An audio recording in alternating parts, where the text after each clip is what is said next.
Assalamualaikum warahmatullahi wabarakatuh. Alhamdulillah rabbil alamin. Hari ini kita mencoba sharing dengan berbagai literasi.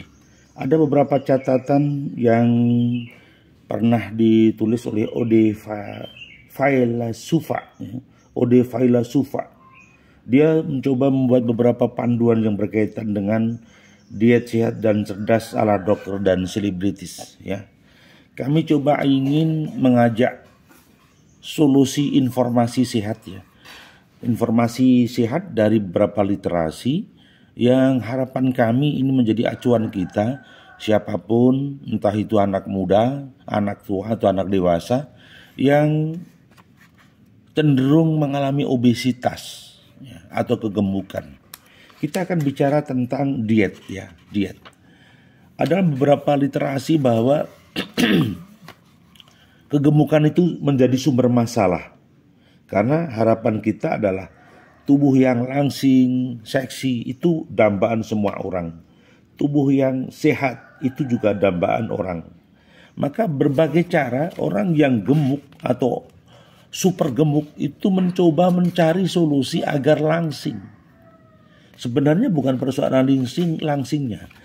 Karena orang yang over berat badan atau obesitas ini akan memunculkan masalah-masalah baru, berbagai macam penyakit. Maka polanya kita harus mencari solusi agar kita bisa menjalankan diet yang tepat. Bukan diet yang maaf ini tanpa metode yang justru menjadi masalah baru dalam kehidupannya. Baik, kita mencoba sharing dengan beberapa literasi, ya, beberapa literatur. Harapan kami nanti kalau maaf kami kurang betul mohon dibetulkan, kalau salah mohon diluruskan atau kurang lengkap mohon dilengkapi. Yang berkaitan dengan obesitas ya. Sebenarnya obesitas itu ada yang mengatakan kegemukan ya. Over berat badan begitu. Jadi kadang-kadang ketika orang berat badan, bingung bagaimana agar kurus, bagaimana agar tidak menjadi masalah dalam kehidupannya. Karena kalau orang gemuk itu kan nggak nyaman. Cari pakaian serba sulit, geraknya sulit, belum risiko jantung koroner dan segala macamnya. Nah, dalam sebuah literasi Badan Kesehatan Dunia pernah menyatakan bahwa obesitas itu pernah menjadi masalah epidemi dunia. Ini yang menjadi catatan. Bahkan di Indonesia ya, pernah diperkirakan telah mencapai 22-24%. Ya, sekitar 48 sampai 53 juta penduduk itu mengalami obesitas. Ya. Sedangkan data kenaikan obesitas di Amerika Serikat bahkan mencapai 31% di tahun 2000. Artinya apa? Obesitas ini menjadi persoalan sendiri bagi orang-orang tertentu. Karena nggak nyaman, nggak sehat gitu loh. Nah, jadi penyebab obesitas ini selama puluhan tahun para ahli kesehatan menganjurkan kepada kita untuk menghindarkan lemak yang secara berlebihan. Dengan asumsi lemak menggemukkan badan serta menjadi penyebab berbagai penyakit yang berhubungan dengan kardiovaskuler. Hati-hati. Jadi maka ada yang bilang, bro kurangi lemak bro. Jadi lemak itu ya dianggap sebagai lemak menggemukkan kita. Itu kata kuncinya. Jadi sekali lagi itu faktanya. Kenapa? Memang ya tidak gampang. Tetapi ada yang punya pernyataan begini. Sesungguhnya lemak tidak dapat dikambing hitamkan sepenuhnya sebagai penyebab dan terjadinya obesitas. Sebaliknya, karbohidrat juga dapat dipersalahkan sebagai faktor terjadinya obesitas. Jadi ada yang mengatakan itu makannya karbohidrat terlalu banyak sehingga gemuk.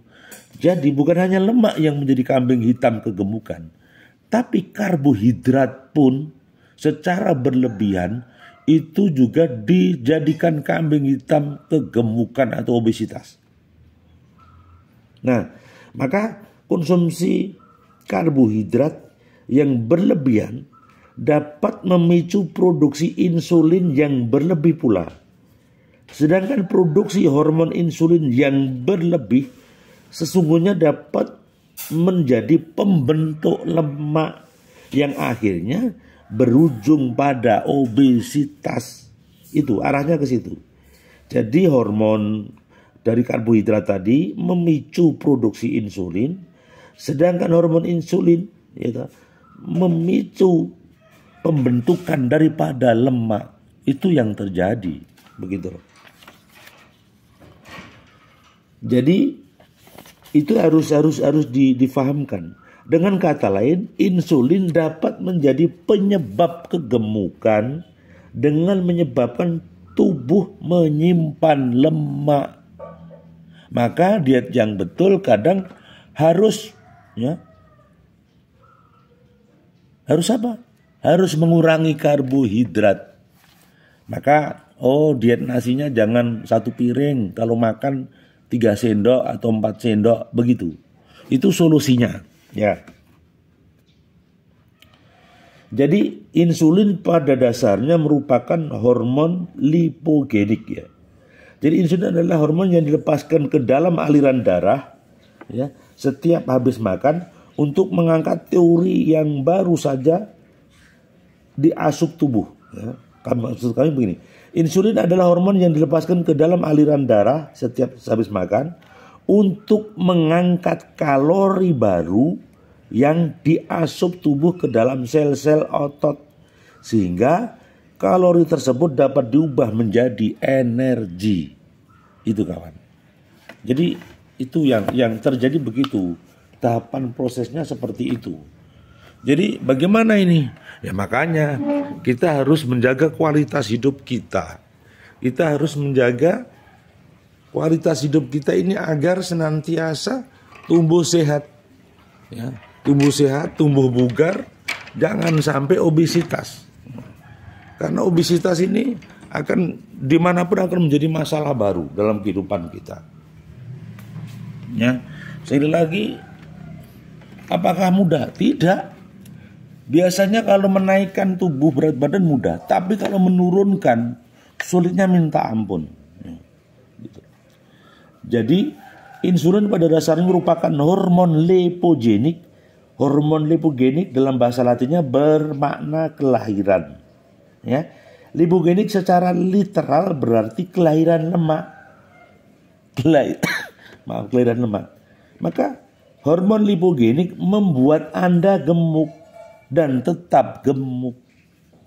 Mereka membuat Anda gemuk dengan memerintah badan Anda agar menyimpan lemak.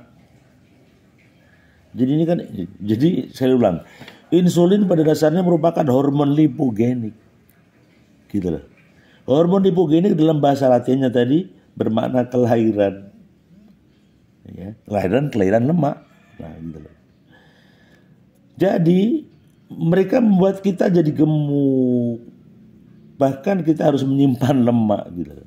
Nah, mekanisme ini terjadi karena jika terlalu banyak insulin yang dilepaskan ke dalam aliran darah, maka semakin banyak pula kalori yang mencoba untuk masuk ke dalam sel otot.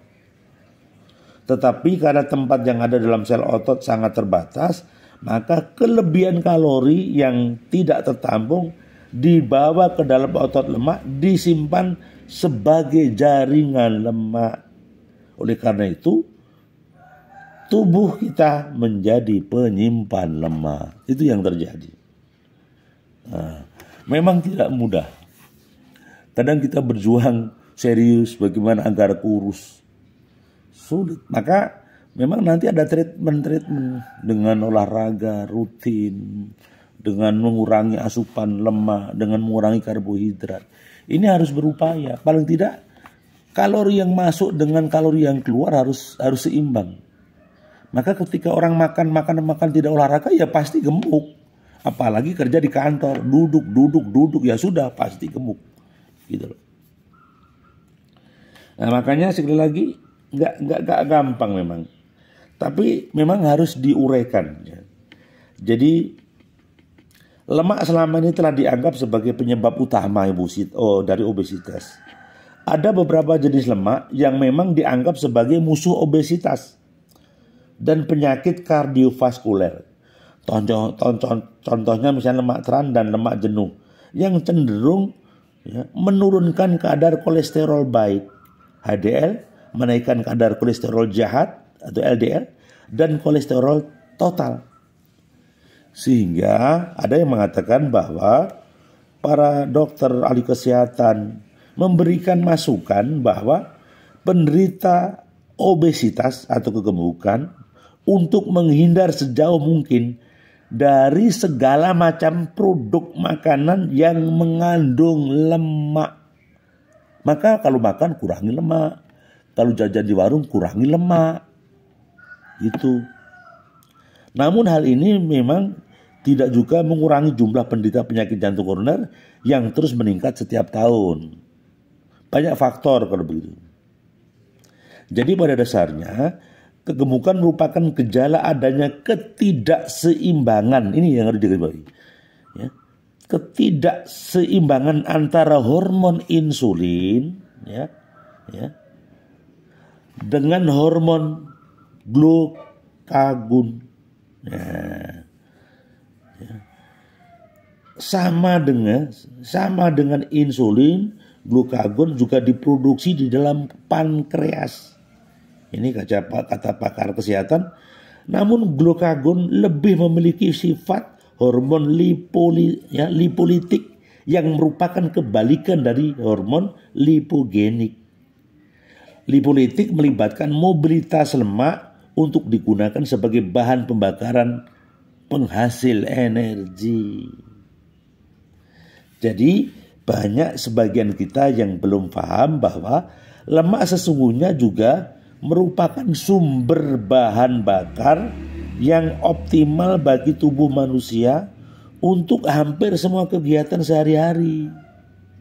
Ya, dan lemak menghasilkan energi yang lebih dahsyat daripada glukosa yang merupakan sumber energi bagi tubuh. Maka dengan mengaktifkan hormon lipolitik secara alami kita dapat melunturkan lemak tubuh yang berlebihan. Kami ulang, dengan mengaktifkan hormon lipolitik secara alami kita dapat melunturkan lemak tubuh secara berlebihan, membuka energi yang tak terbatas dan mencegah akumulasi lemak dalam darah sehingga menurunkan faktor risiko bagi penyakit kardiovaskuler yang utama. Itu kawan, jadi itu yang kami paparkan. Memang ya itulah faktanya begitu. Memang harus kita banyak literasi, banyak pendapat. Mungkin kalau teman-teman ada pendapat silahkan juga sampaikan ke kolom komentar kami gitu loh Pak. Jadi pada dasarnya begini, kunci terpenting dalam rahasia terbesar untuk mengatasi obesitas sesungguhnya terletak pada sistem metabolisme tubuh seseorang. Ini kata kuncinya. Berada pada sistem metabolisme tubuh. Karena metabolisme tubuhlah yang mengubah kalori menjadi energi. Bagaimana sistem metabolisme tadi merubah kalori yang ada di dalam tubuh menjadi energi dan kekuatan. Itu.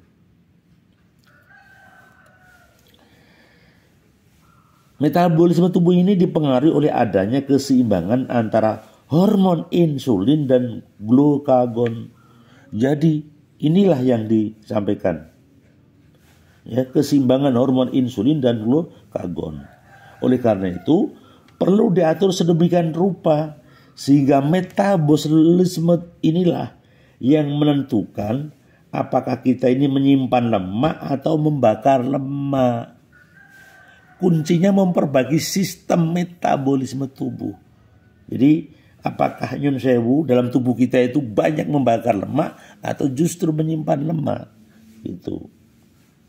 Nah, pada dasarnya Kondisi hormon adalah menentukan apakah lemak makanan akan menggemukkan atau tidak.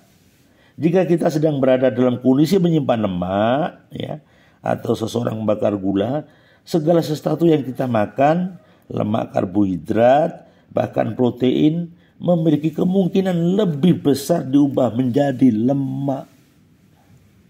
Ya, harapan kita, tubuh kita itu mengubah makanan kita menjadi energi, bukan menjadi lemak. Begitu.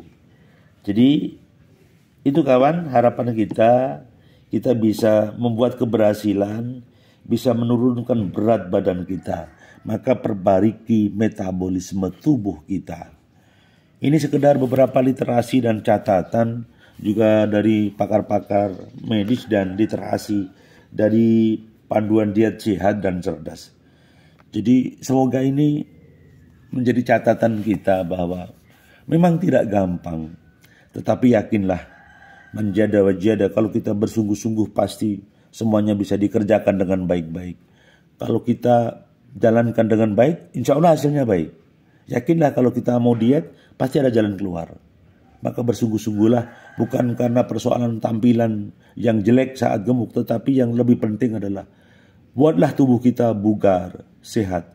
Bagaimana tubuh kita ada keseimbangan. Bagaimana yang kita makan itu menjadi energi, bukan menjadi lemak. Terima kasih, mohon maaf bila ada sesuatu yang kurang berkenan. Masih bersama Sukamto Sastro di Menjawab Channel. Terima kasih. Assalamualaikum warahmatullahi wabarakatuh.